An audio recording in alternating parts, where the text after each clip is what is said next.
አይዞህ የሚል ማንም የለኝም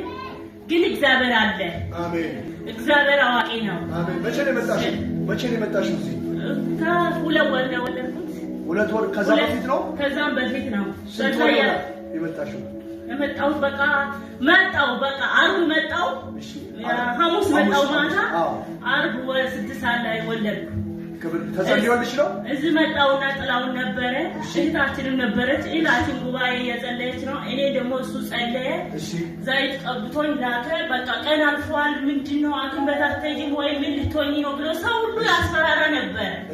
እና ምንም ስመጣ ሁሉ ጊዜ በመንፈስም ጸለያል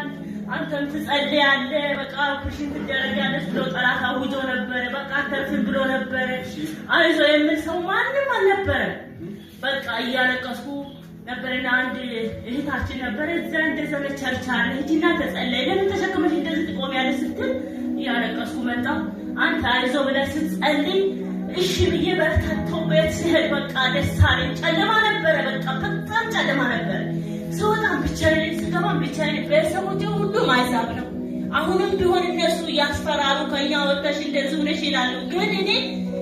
አይልየም በረከታለው አደቅታለው የትም አልቀይርም አይቀይርም ማለት ጨለማ በመጣ ብዙ ነገር ሊያውጅ ይችላል በሰላም ወለድሽ በሰላም ወደ ልጁ ጸለየን 10 ሰዓት ላይ የሚቀመመኝ ስራ አልቀርም ብዬ ሄድኩት ስራ ሂጄ ደሞዜን ተቀበልኩ ከሰዓት መጣውና እዚህ ቸክ ሊደረግ ብዬ መጣው በዛ ወለድኩ ማታ 3 ሰዓት ገባው ልልልል በሉና እግዚአብሔር ክብር በደንብ ተከታዩ እሺ ያከበረሽን የረዳሽን ጌታ